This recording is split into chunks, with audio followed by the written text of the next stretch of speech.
6:45, this is the Sri Lanka Broadcasting Corporation.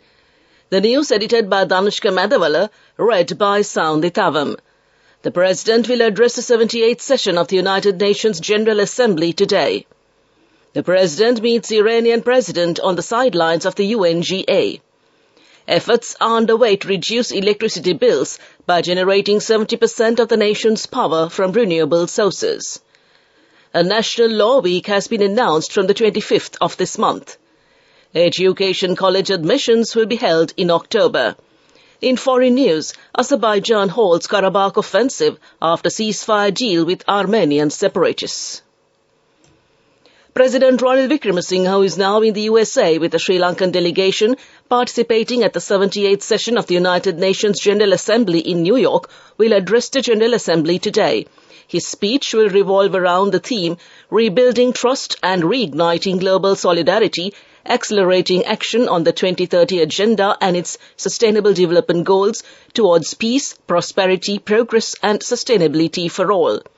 Meanwhile, President Ranil Wickremesinghe, speaking at the Climate Ambition Summit on the sidelines of the UN General Assembly yesterday, affirmed Sri Lanka's commitment to the Secretary-General's Accelerated Climate Agenda.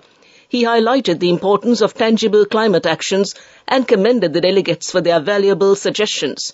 President Wickremesinghe drew attention to the significant economic consequences of climate-related issues, with experts predicting a 1.5% GDP loss for Sri Lanka by 2050. In response, Sri Lanka has adopted a dual approach to climate ambition. At the COP27, the President launched the Climate Prosperity Plan, a strategy for green growth, centered on renewable energy generation, leveraging the nation's natural advantages in wind and solar power. This initiative aligns with Sri Lanka's economic restructuring following the 2022 financial crisis as the country aims to transition towards a green economy. President Ranil Wickremesinghe met with Ibrahim Raisi, President of the Islamic Republic of Iran, on the sidelines of the UNGA in New York yesterday. President Wickremesinghe referred to the long-standing close cooperation with Iran and the mutual support extended by both countries to each other over the years. He conveyed appreciation for the assistance during the recent economic crisis. The President of Iran stated that both countries need to build on their traditional friendship by identifying new pathways to further expand cooperation. He stated that there is potential to increase economic cooperation and proposed early convening of this Joint Economic Commission. The prospects for cooperation in the agriculture sector, particularly introducing modern technology in which area Iran has considerable expertise, was also discussed. The two leaders recognized that as countries belonging to the same region, there is potential for regional cooperation in a range of areas of mutual interest, including as members as the Indian Ocean Rim Association. The State Minister for Power and Energy, Indika Anuruddha, stated that there is a concerted effort to reduce the country's electricity costs by focusing on supplying 70% of the nation's power through renewable sources. Additionally, he highlighted that President Ranil Wickremesinghe has issued directives to accelerate the implementation of the 70% renewable energy generation plan, which was initially set in 2019. Indika Anuruddha, the Minister of State for Power and Energy, made these comments during his participation at a press conference held yesterday at the Presidential Media Centre under the theme Collective Path to a Stable Country. The inaugural session of the annual Research Symposium 2023 of the University of Colombo is scheduled to take place at 8:30 a.m. this morning at the university premises. It will take place under the patronage of the Vice-Chancellor of the University, Senior Professor H.D. Karunaratne. Professor Arjuna Parakrama of the Peradeniya University will deliver the keynote address. This news broadcast comes to you from the Sri Lanka Broadcasting Corporation. A National Law Week has been announced from the 25th of this month. The Bar Association of Sri Lanka said free legal counselling to people's legal problems will be given during the National Law Week 2023 from the 21st of this month to the 1st of next month. Bar Association President, Senior Lawyer Kaushalya Navaratne said that several programs are scheduled to be held, focusing on the people and covering all 9 provinces and 25 districts of the country, concurrent to the National Law Week 2023. He emphasized that although this is an essential activity in the association's calendar every year, it has not been possible to do this for several years. He said that anyone can get free legal advice during this week for any legal problem, and those who wish to get the necessary advice can register on the phone numbers 01131 33864 and 01131 33872. Repeating those numbers 01131 33864 and 01131 33872. The former Bar Association President U.R. De Silva told that the initial program of the National Law Week 2023 is scheduled to be held in Colombo, and the Colombo program to provide free legal counsel will be held on September 27th and the 28th at the Halsdorf Courts Complex. Education Minister Dr. Susil Premajanta told Parliament yesterday that the admission of students who have passed the advanced level in 2019 and 2020 to the colleges of education will be carried out in October. The minister also stated that the Gazette notification for the admission of the 2021 batch to the colleges of education will be revised and issued within the next 2 to 3 weeks. The minister said this while replying to the question raised by Samagi Jana Balavege Matale District MP Rohini Kaviratna. The minister said that the list of admission of 7,400 students from the 2019 and 2020 batch for education colleges is published on the ministry website, and students will be enrolled to all the 19 colleges. The minister stated that the evaluation of answer papers of the second-year exams of the education colleges is going on, and the new batch will be recruited immediately after the completion of the evaluation process.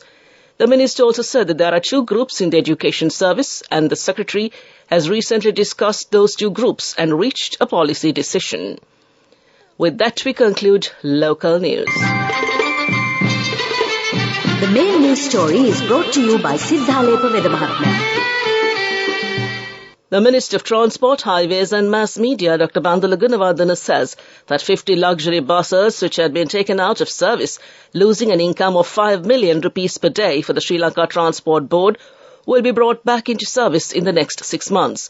While attending a special inspection at the bus yard of the Katubad High Luxury Travel Transport Service belonging to the Sri Lanka Transport Board, the minister said that more than 50 of these luxury buses, which can earn a net income of more than 1 lakh rupees per day, are parked at the Katubad yard. He said these buses parked in this yard are currently not in service due to various technical defects and a lack of spare parts. The minister also indicated that after a special investigation, a program should be started to enable these 50 buses to run again within the next 6 months. That was the main news story.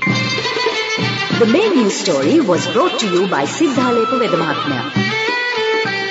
Moving on to Watchlight, Sri Lanka's largest state-owned retail chain, Lanka Satosa, has reduced the prices of several essential consumer items.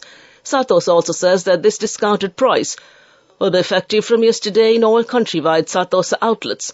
The price of a kilo of soya meat has been reduced by 45 rupees, and the new price is 580 rupees. The price of a kilo of local potatoes has been reduced by 40 rupees, and the new price is 290 rupees. The price of a kilo of sprats has been reduced by 30 rupees, and the new price is 1,100 rupees.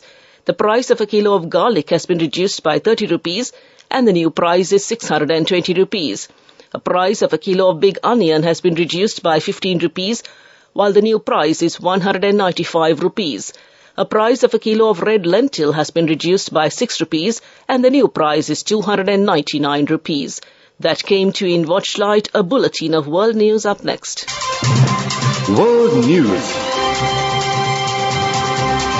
Brought to you by courtesy of... It's the power to live life your way. The power to be a trendsetter. Power to you with digital banking from Commercial Bank. Commercial Bank. Our interest is in you.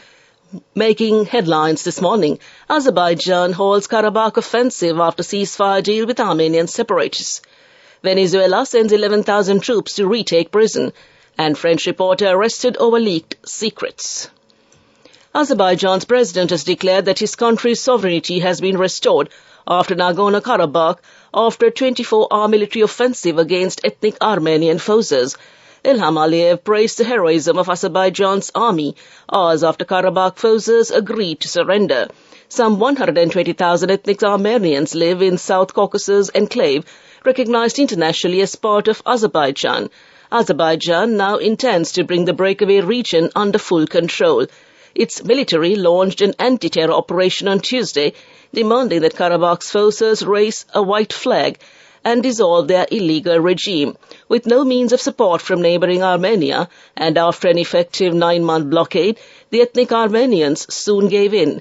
Armenian officials reported that at least 32 people were killed, including 7 civilians and another 200 wounded. However, according to a separatist Armenian human rights official, at least 200 people were killed and more than 400 wounded. Thousands of protesters took to the streets of Yerevan, the Armenian capital, on Wednesday to demand the resignation of Prime Minister Nikol Pashinyan for his handling of the crisis. Venezuela has sent 11,000 troops to regain control of one of its biggest prisons that had been overrun by a powerful criminal gang. The Torocon prison in the north of the country was under the control of the trendy Argua mega gang for many years. Members were able to roam freely around the prison, which had hotel-like facilities including a pool, nightclub and a mini zoo, local media reported. Officials said 6,000 inmates would be transferred to other prisons. Many free residents were living inside the prison alongside sentenced inmates. After authorities announced that prisoners should be relocated, some relatives cried outside, unsure where they would go next. A French journalist was held overnight and questioned by the police in connection with the 2021 report, which alleged that French intelligence was used by Egypt to kill civilians. The police reportedly searched Ariane Levrixel's house on 19 September and later took her into custody. Her lawyer said she was questioned as part of an investigation into compromising national security. She was released after a night in custody. Amnesty International's Katia Rox has said she was very worried for the journalists at the time of her arrest. Back to the headlines of the world news. Azerbaijan halts Karabakh offensive after ceasefire deal with Armenian separatists. Venezuela sends 11,000 troops to retake prison. And French reporter arrested over leaked secrets. That concludes this bulletin of world news. World News. Brought to you by courtesy of... This message is for all the kids between the ages of 4 and 16 who love to draw. Commercial Bank's Arunalu Sittam is back once again. This time, the competition is also open to Sri Lankan kids currently living abroad. First, second and third place prizes will be awarded along with special merit and merit certificates. For more information, visit the Commercial Bank website. We have so many prizes to be won. Development News. The chairman of the Federation of Information Technology Sri Lanka, Indika de Souza, has projected a substantial boost of $15 billion to Sri Lanka's gross domestic product through the expansion of the digital economy by the year 2030. Presently, the digital economy contributes $3.7 billion to the GDP. Indika de Souza made these comments during a press conference yesterday at the Presidential Media Centre, where he discussed the Digicon Sri Lanka 2030 programme, aligning with President Ranil Wickremesinghe's vision. That's in development news, and moving on to sports news. Cricket. The International Cricket Council has confirmed Dallas, Florida and New York as the 3 USA venues identified to host the ICC Men's T20 World Cup 2024. Grand Prairie in Dallas, Broward County in Florida and Nassau County in New York will be part of history as the event is staged in the USA for the first time. The ICC board awarded the hosting of the event to the West Indies and the USA in November 2021. The venues were selected following extensive evaluation of several options. On to football news. Arsenal returned to the Champions League in style as they started their first campaign in 6 years with an impressive win over PSV Eindhoven at the Emirates Stadium. The Gunners wrapped up victory in their opening Group B game with a scintillating first-half display that saw them race into a 3-0 lead on a rain-soaked night in North London. The final score was 4-0. Simone Biles will compete for her 20th world title at the upcoming World Championships in Antwerp. The 4-time Olympic champion won the all-round women's final at the US selection event to top qualification with a score of 55.700. Biles, 26, will become the first woman to represent Team USA at 6 Artistic World Championships. In August, she made a return to competition following a 2-year hiatus to work on her mental health. Biles marked her comeback by winning her 8th all-round title at the US Gymnastics Championships and breaking a 90-year record. All that came to you in sports news. We take a look at business news next. Go life change niyameta set penna aswagena dagapuina habekarana youth ekata niyameta set penna friendship ekamenna. The all-new NSB Itru account, NSB IAM, a plan for your dream. Business News, sponsored by National Savings Bank, the safest place for your money. Elon Musk has suggested that all users of X, formerly called Twitter, may have to pay for access to the platform. In a conversation with Israeli Prime Minister Benjamin Netanyahu, the billionaire said a payment system was the only way to counter bots. Quoting, "We're moving to have a small monthly payment for the use of the system," unquote, the Tesla and SpaceX boss said. The BBC approached X for further details, but has not yet received a statement from the company. It is unclear whether this was just an off-the-cuff comment or a signal of firmer plans that have yet to be announced. Mr. Musk has long said that his solution for getting rid of bots and fake accounts on the social media platform is charging for verification. And that's business news. Economic news up next. Business News, sponsored by National Savings Bank, the safest place for your money. Go ekak thiyana youth ekata life change ekata niyameta set penna aswagena dagapuina habekarana youth ekata niyameta set penna friendship ekamenna. The all-new NSB Itru account, NSB IAM, a plan for your dream. On to economic news, the 40th anniversary of Lanka Electricity Company was celebrated Tuesday with the presence of the Power and Energy Minister Kanchana Wijesekara. A state-owned company registered under the Companies Act, Lanka Electricity Company, was set up in 1983 as an electricity sector business model to provide quality electricity services to the public. LECO currently serves over 500,000 consumers from Negombo to Galle. Over the 40 years, LECO has demonstrated the ability to adopt a new technology in the power sector with smart metering, e-services, e-bills, underground cabling and smart grids. Past and present officials of LECO who have contributed to the development of the new systems and its success were felicitated at the event. That's economic news. Weather report. The Met Department forecast that several spells of showers will occur in the western, Sabargama, southern and northwestern provinces and also in the Kandy and Nuwara districts.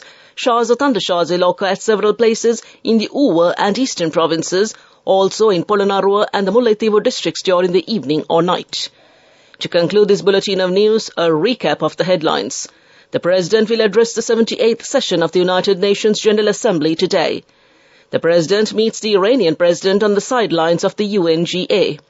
Efforts are underway to reduce electricity bills by generating 70% of the nation's power from renewable sources. A National Law Week has been announced from the 25th of this month. Education college admissions will be held in October. And Azerbaijan holds Karabakh offensive after ceasefire deal with Armenian separatists. With that, we conclude this morning's news broadcast.